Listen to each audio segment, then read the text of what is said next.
أعوذ بالله من الشيطان الرجيم. بسم الله الرحمن الرحيم. ألف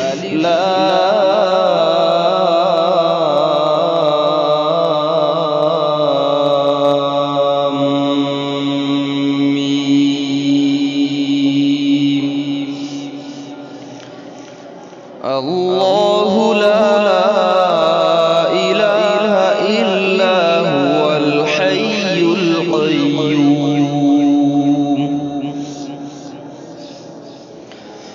نزل عليك الكتاب بالحق مصدقا لما بين يديه وأنزل التوراة والإنجيل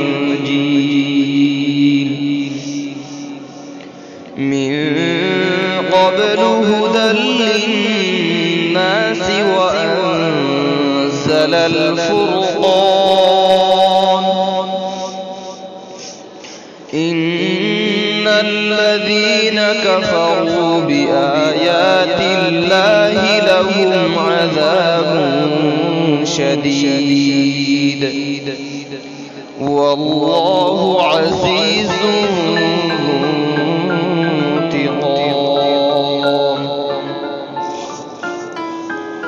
إن الله لا يخفى عليه شيء في الأرض ولا في السماء.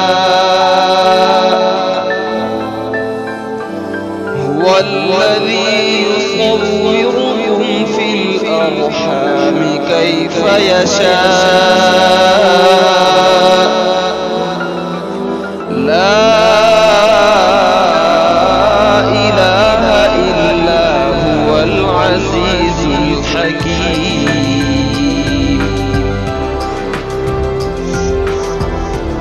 هو الذي أنزل عليك الكتاب منه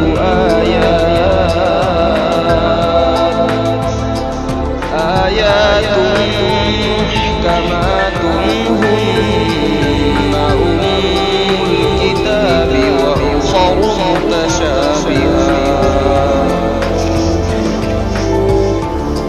فأما الذين في قلوبهم زيغ فيتبعون ما تشابه منه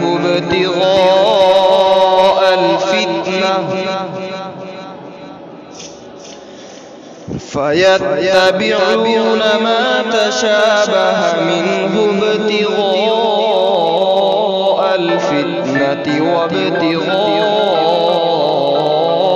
تأويله وما يعلم تأويله إلا الله والراسخون في العلم يقولون آمنا به كل من عند ربنا وما يذكر إلا أولو الألباب. ربنا لا تزغ قلوبنا بعد إذ هديتنا وهب لنا من لدنك رحمة إنك أنت الوهاب. ربنا إنك جامع الناس ليوم لا ريب فيه إن الله لا يخلف الميعاد. صدق الله العظيم.